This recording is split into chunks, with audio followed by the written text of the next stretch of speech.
Nutrition drives your stress response. I see this all the time in my clients. I see this in the kids. When we nourish them deeply and we give them more resources, they stop freaking out at the littlest things. They say okay to going to a new class that they were worried about. They sleep better. They're okay with going to sleep, whereas before they were really anxious about being away from their parents at bedtime. Really tangible things. When we nourish that stress response with nutrients, they have better stress tolerance. We have this huge toolbox of nutrition to actually improve our stress tolerance that is often left untapped. This is Impact, the podcast where we explore entrepreneurship, mindset, and health to provide you with the ingredients for an unregrettable version of your life story. So after our series on resilience, I wanted to start a series on kids. And I keep trying to find the perfect way of putting it.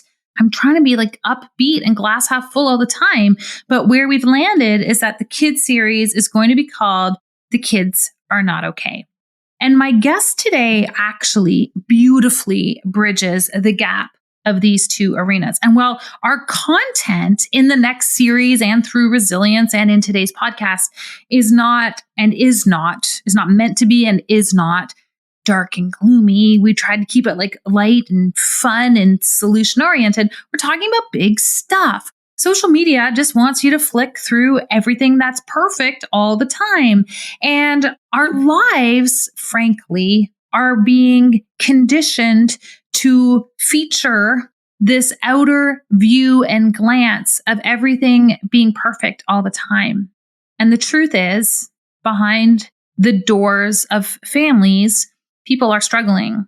And by people, I mean the parents, I mean the kids. And frankly, it doesn't even matter if you have kids, people are going home and they're struggling quietly on their own. And so I wanted to create a series where we were able to speak freely and openly about some of the challenges that we are facing as a society, but be focused on solutions, not lamenting the dark side of all of it.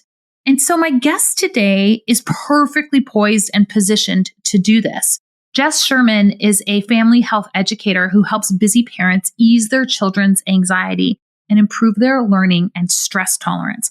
This is what we talk about today. We get into this notion of stress tolerance because one of the things we can't control is our stress load. She does this by showing them how to nourish and support the forces that drive true resilience from the inside out. Alongside being a certified teacher, Jess is a functional diagnostic nutrition practitioner. She's board certified in practical holistic nutrition. She is the author of Raising Resilience, the host of the Feeding Families podcast, and someone that I have had the opportunity to get to know, to call my friend, and to witness her passionate advocacy for children's health over the last decade. Jess is articulate, she is knowledgeable, and she is a clinician. She is working and immersed with the children and families who are having to manage and find solutions to our stress load and increase our stress tolerance in the real world. This conversation is immensely practical. We speak to how we as adults can increase our tolerance and resilience to stress physiologically, mentally, emotionally, and it's easier than you think. We also talk about how we can facilitate that increased resilience and tolerance in our children. This episode is ruthlessly practical. It is positive. It is relevant to everyone. It is my honor and privilege to introduce you to my friend, Jess Sherman.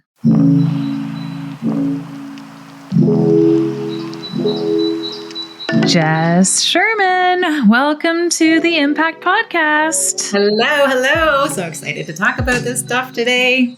Well, we have some cool stuff to talk about. And I was just saying to you before we jumped on, the context was, we've been running this series on resilience, and then we are about to step into a series called The Kids Are Not Okay. And you straddle these two pieces, which is why you're going to straddle these two conversations today. I know you've got a lot to say on this subject matter. Before we jump in, share a little bit of your story with my audience. Why are you so uniquely credentialed and passionate to talk about kids and resilience and how we can be better helping them out in today's world. It's a kind of an interesting sordid history, and I'll make it brief. But I have always been interested in resilience, which is our capacity to grow in the face of stress, in the face of life, right? To just grow into our best sense of self. I didn't really call it resilience until I was writing my book, which I called Raising Resilience. Once I realized, I guess this was in like 2016 or 2017, that what I was talking about was actually resilience, because I hadn't called it that before. Prior to what I do now with functional nutrition, I was a teacher and I taught all kinds of things. I actually got my roots were in experiential education. So like taking kids through experiences so that they could develop resilience. We didn't call it resilience. We just called it growth. But that's what it was, taking kids through experiences. We did a lot of adventure education. We did a lot of just shifting classroom environments and taking kids outside, getting them on the trails, getting them trying new things, and then helping them grow from those experiences. And I didn't just work with kids. I worked with all kinds of people. I worked with adults. I worked with kids with special needs. I worked with psych patients. I worked with people who were recovering from brain injuries and all sorts of different people with the same idea of put them in different experiences, have them go through experiences and help them grow from that. That took me into the classroom. I taught high school for a number of years, and it was while I was teaching high school that moment happened. We all have a moment where like everything changes for us. And it was a moment where I was talking to it was a private school, so we had a headmaster, not a principal, but I was speaking with him, and he casually mentioned that 60% of the kids in our school needed medication in one way, shape, or form. So more kids than not. The statistics are maybe a little bit skewed because our school was the kind of school that attracted kids that needed something different, and they weren't doing well in traditional schools. And so, we had a fairly high needs population. But I was like, what? What is that?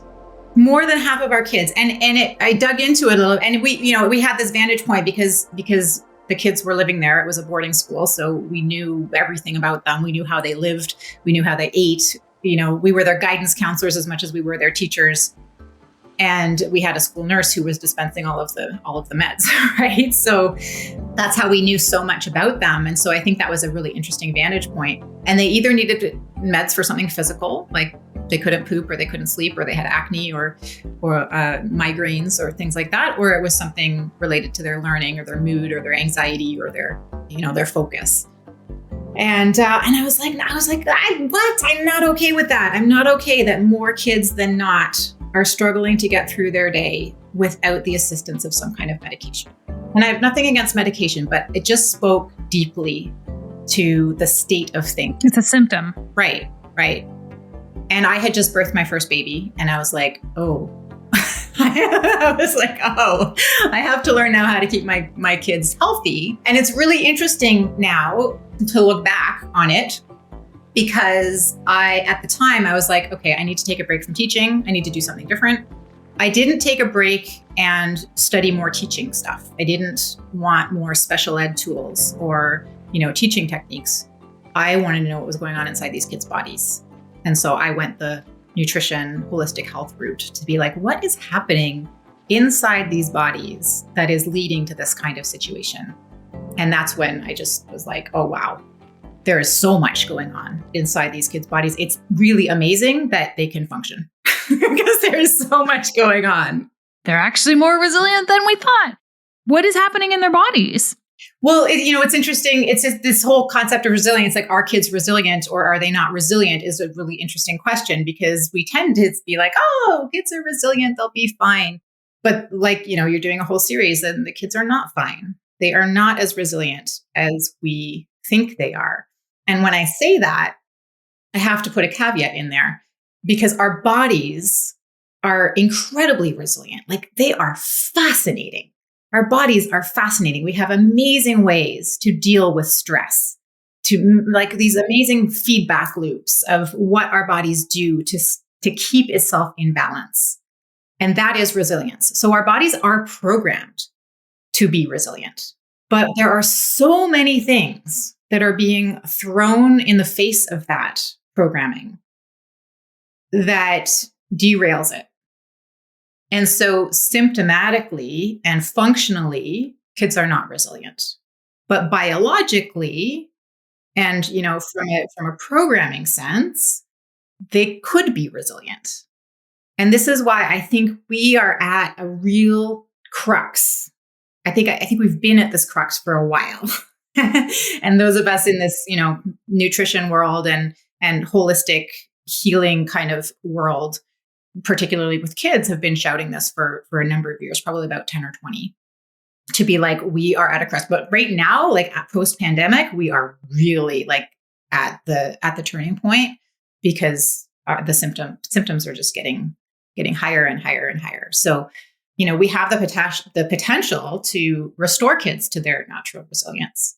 What is derailing that resilience? Like, what is currently pushing them over the edge in your experience? Because like you're seeing these kids clinically. Yeah, I think it's a number of things. I think it's two things. I think one is that their stress tolerance is lower than it ever has been before. And we can talk about why that is. And I think their stress load is higher than it has been before. So that's where our work lies. We have to identify their stress load and reduce it. And we have to boost their stress tolerance. So what does that mean? It means, stress tolerance, like our capacity to manage stress, is totally run by nutrients. When you look at the HPA axis, you look at hormones and neurotransmitters, all of those chemicals that make us feel the way we feel, those are all driven by nutrition. So there's work to do there. I'm just sitting here quietly because I want everyone to like fully appreciate that piece. It's not driven by how many meds you can take to mitigate that stress response. It's actually driven by the ingredients you give your body to be able to handle this on its own. Yes, exactly. Do you want a real specific, like for people who aren't practitioners out there, like a real specific way that works? Yeah. Okay. So neurotransmitters are chemical messengers that make us feel certain ways. Dopamine, serotonin, norepinephrine, GABA. They're just natural chemicals. So our body has to create those. Our body has to build those. And the fundamental building block of them is an amino acid. And an amino acid comes from protein.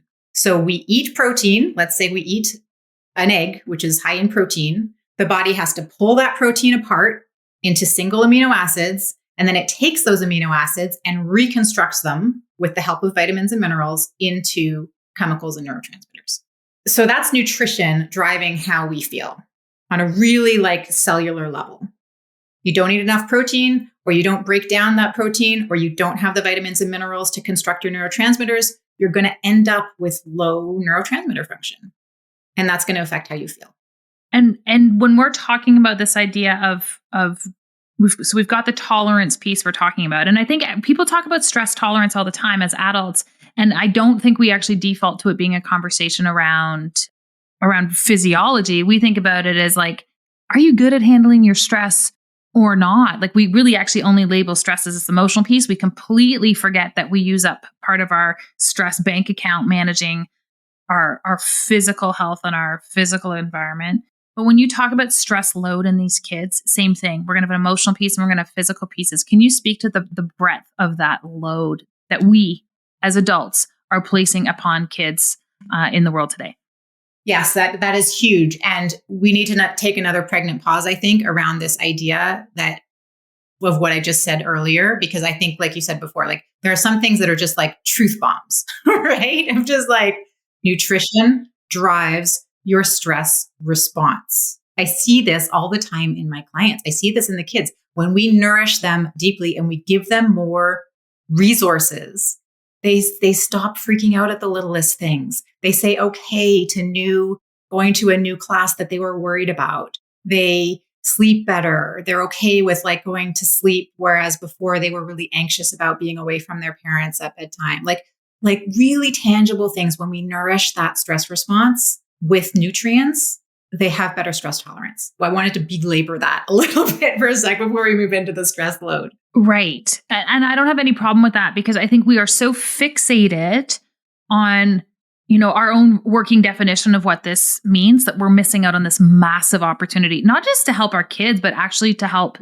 and support ourselves, because you referenced your school, 60% of kids were on medications. Like the most conservative estimate that we can place in society is that like 30% of people are on medication to manage mood or anxiety disorders as adults. We are not inclined that way. We're actually inclined to be much more resilient than we are. We have normalized this externalization of management. We've normalized this conversation of, oh, it's just your biochemistry. Well, it is, but there's things we can do to have a greater degree of control and influence. And as we were saying before, this isn't about shaming anybody.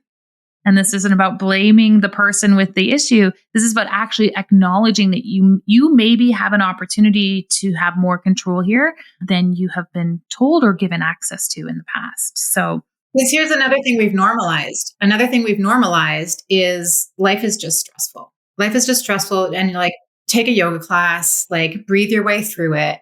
And what I'm telling people is, yes, that is true. And we'll get into the stress load piece.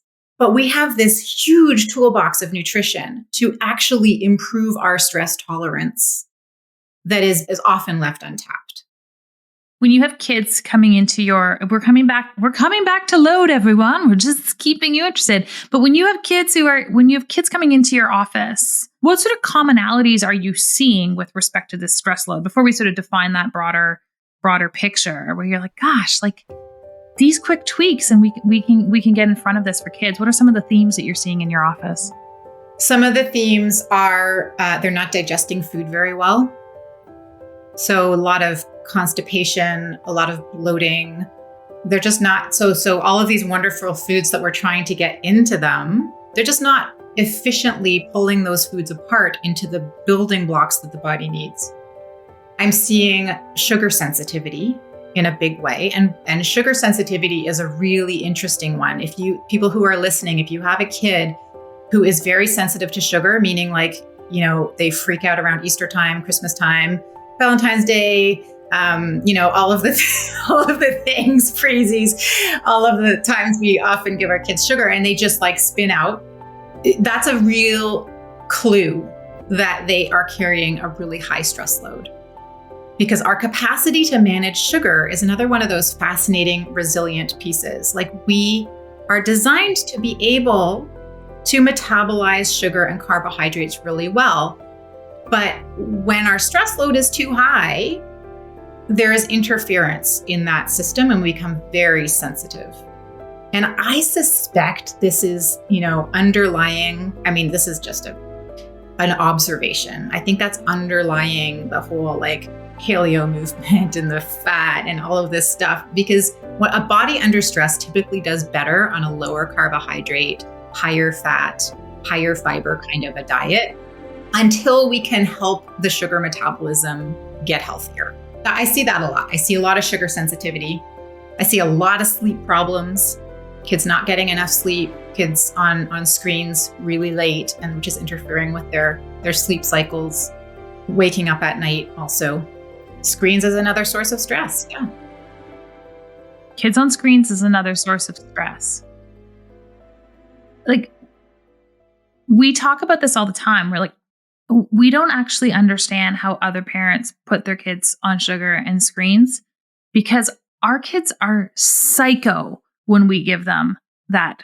Like, it is not worth the reprieve of having them quietly in the corner with like ice cream and a movie, because they are absolutely bananas on the backside of that experience. And so like, I think people think we're ridiculous in that we're limiting all of these pieces, but like they're off the charts, and we're so sensitive to that when they are given that.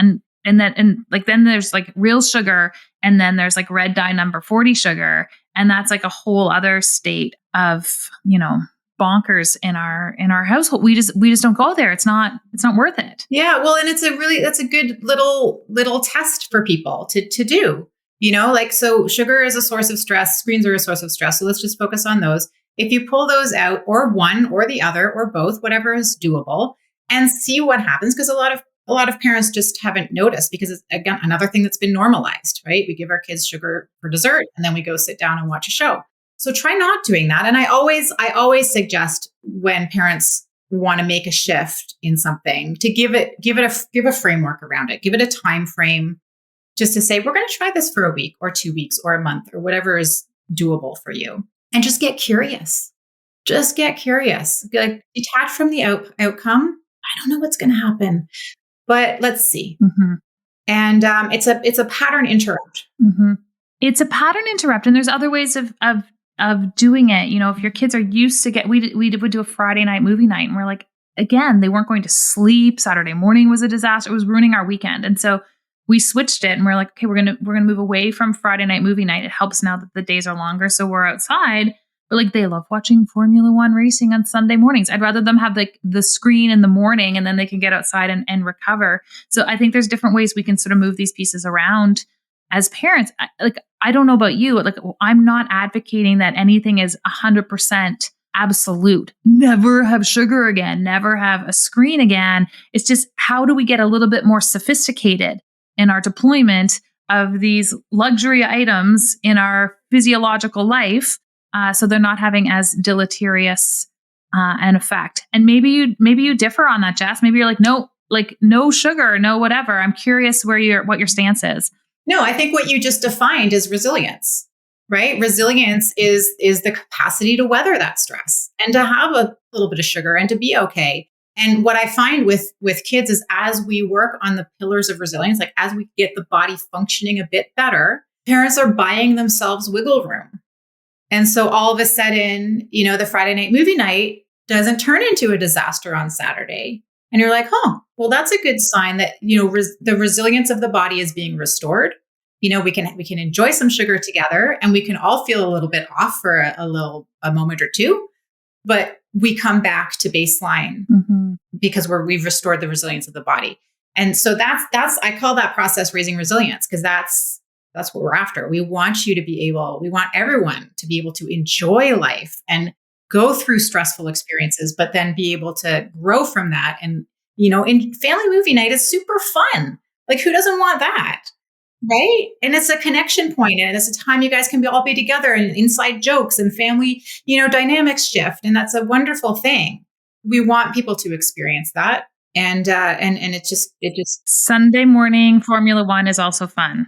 I will check that out. We have not gone there in our family. I will check it out.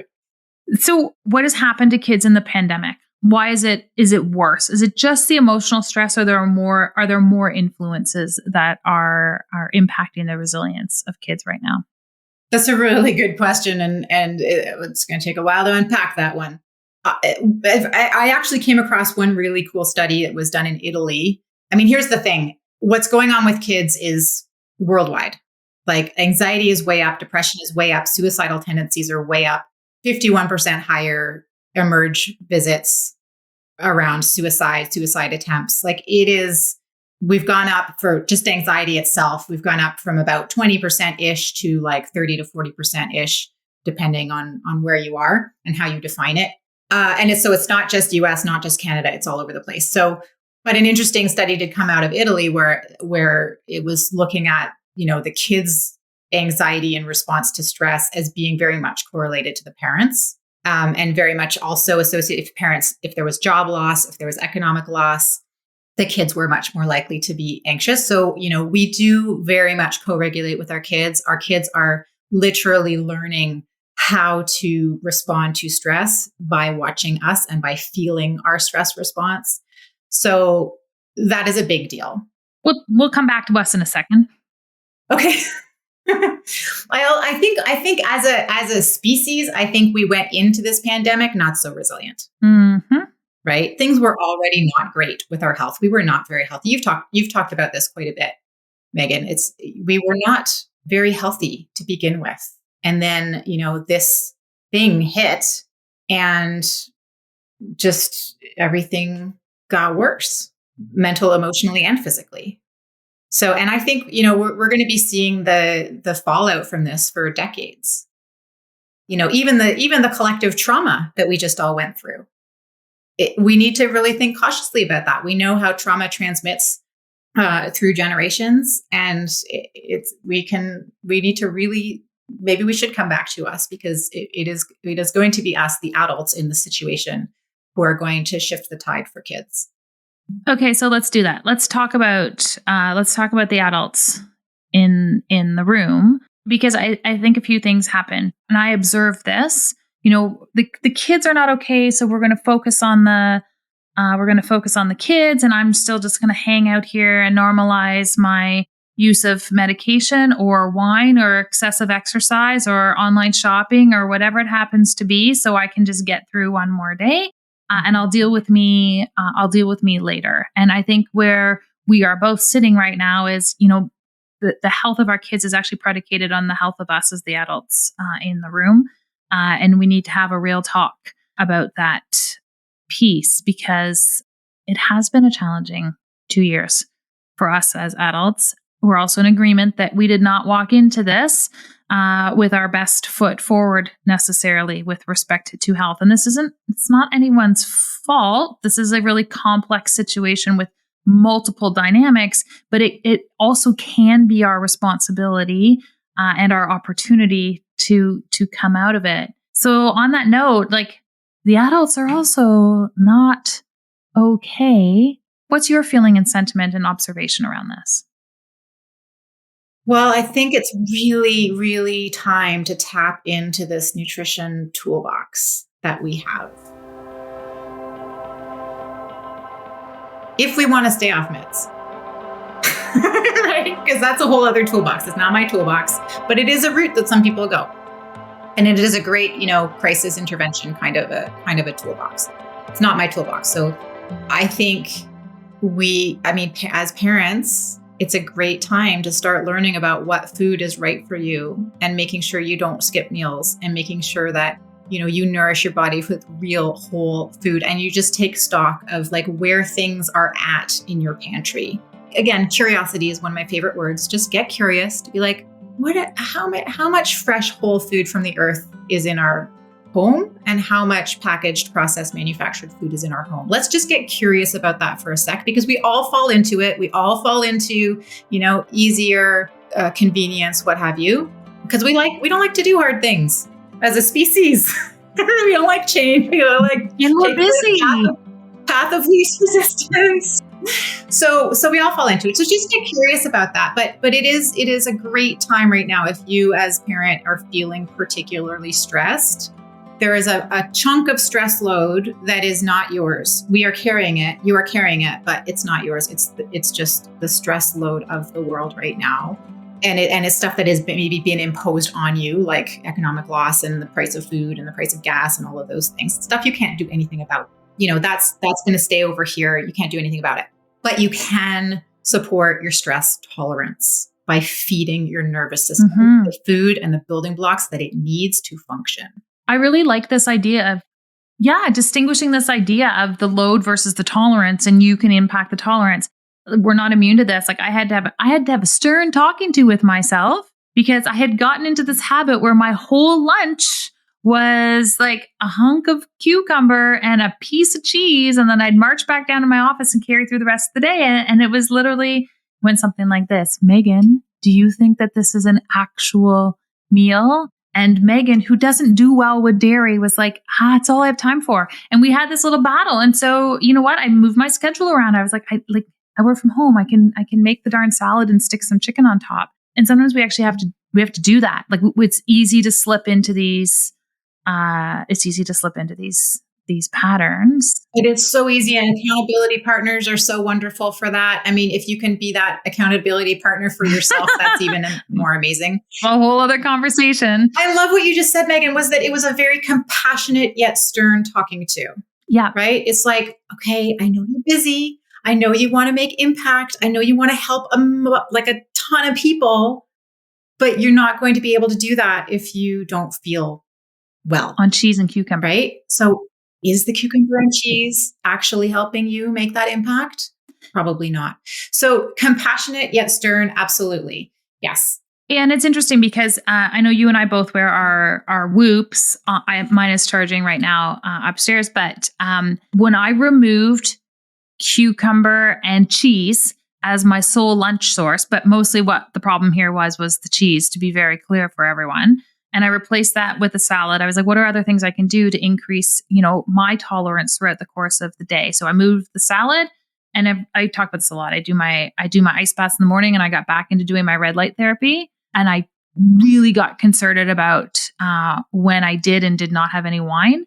And my HRV, which is like an overall measurement of physiological resilience, and going up is better, went from like 25 to like 54 just by making these subtle shifts. It didn't take more time out of my day. It didn't cost me any money. It is like not expensive to get in a bath of ice water for 2 minutes. And it made a massive difference to what my body could actually tolerate. And not only did I like see it day to day, but I saw the numbers. It is so interesting to be able to look at how this data influences our own health. And my kids watched that happen. They watched me being less intolerant to them being kids and loud and all the things in any given moment. So I share this only because I think it's important everyone knows, like, we go through these pieces. Like, what did you have to switch during the pandemic? What did you fall into? I fell into a very, very similar pattern. And I still have to have that. We should have the stern conversation with each other periodically. Yeah, we should. Because I still have to do that. Like, Jess, is this actually going to help you achieve your goals to not eat anything until 3:00 in the afternoon when you have an afternoon snack?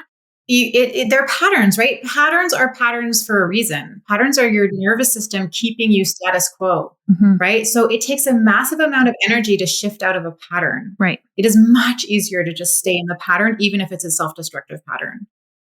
So then you're stuck in a vicious cycle because you're like, I need the energy to shift the pattern, but I don't. My pattern is to not give myself the energy that I need, right? So you get stuck in a vicious cycle, and kids are getting stuck in that cycle as well. And this is when I often will start with some supplements to just break. You need to pattern interrupt, right? If popping a pill, popping a supplement is all you can do right now to buy yourself some energy, help yourself create more energy so that you can actually consider the possibility of making a salad every day, because otherwise it just feels too overwhelming and it's not going to happen, then that's a great pattern interrupt. It's a great crutch.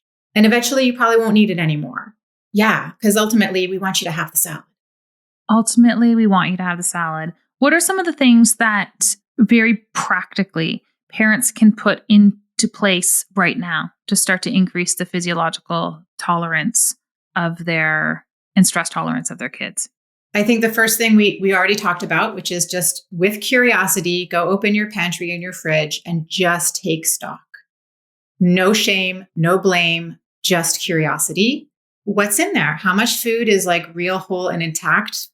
And how much is processed? And then just start to make some shifts. Everybody agrees that whole food is better than processed food, so that there's no question about that piece. Right. Scientifically, I suppose. Well, maybe there are some questions, but we're going to just say there's no questions about that piece. For another day.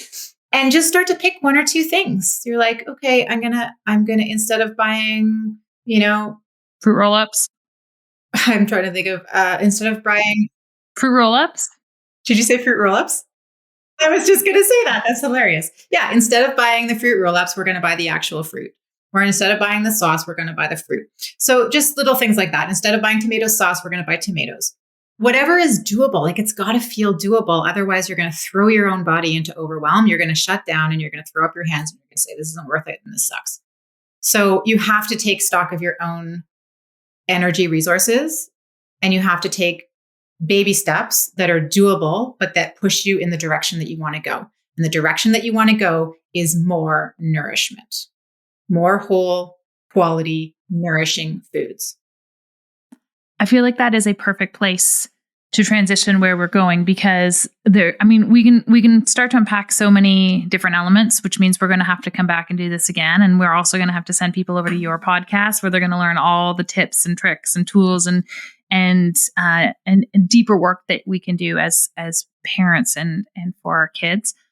But I want to transition to something I call our impact ingredients. And this is really where we get a sense of like how you live your life in the work that you do. So my first question for you, Jess, what weird skill or talent do you have that people might not otherwise know about? You didn't see this coming, did you? I did not. You're blindsiding me. Weird? Does it have to be weird? No, but it can be. Let's call it portaging a canoe on my head. Yeah, okay, that's pretty. Does that qualify? It's like so Canadian. Is that weird? No, it's not weird. I'm like, that's not weird. Okay, what's the biggest non-negotiable for you in your life? Bedtime.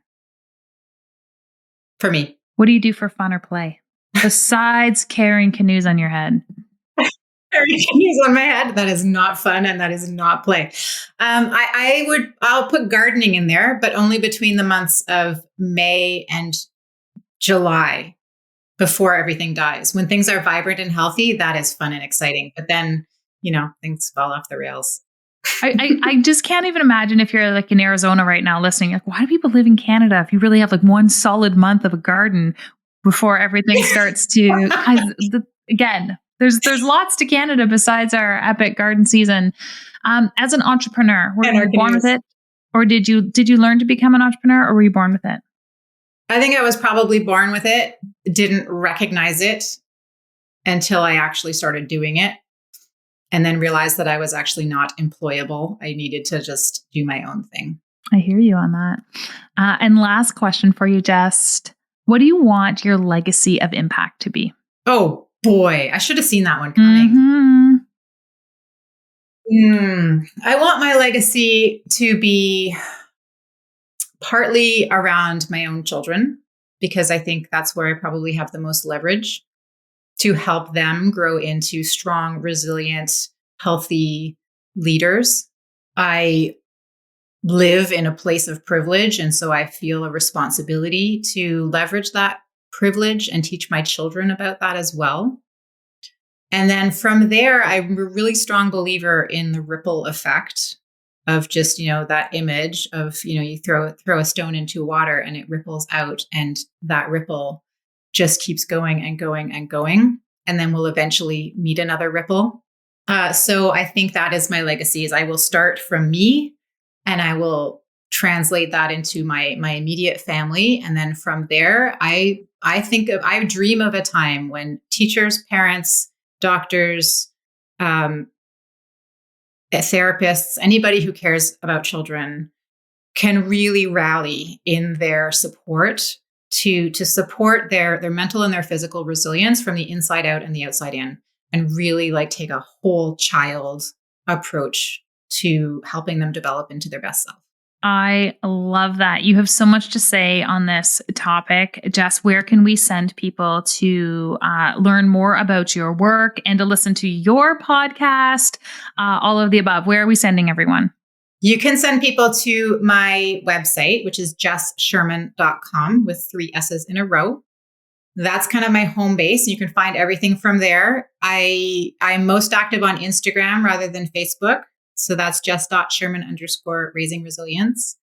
My book is on Amazon, Raising Resilience. And my podcast is called Feeding Families. And that's really all about exactly that. It's feeding families. So it's not just about, the mental and emotional stuff that I work on with the anxiety and the learning struggles, but it's really just about the troubles and tribulations of parents feeding their kids, because I want all parents to develop this unwavering confidence that it matters. How they feed their kids matters. So that's what we do on the podcast. Jess Sherman, you are amazing. I love the work that you are doing in the world to help anxious kids and the parents of those kids. You've got so many incredible resources. You can find all of them over at meganwalker.com/podcast. Jess, my friend, thanks for being here. Thanks for having me. This was fun. Impact is what lives on when we leave the room, tuck them in, or step off stage. It is less about what you do, more about how you make them feel, and everything about how you choose to show up in the world. If you enjoyed this podcast, hit subscribe on Apple Podcasts, Stitcher, Spotify, or wherever you are listening to this episode. I am your host, Megan Walker. Until next week, aim for impact.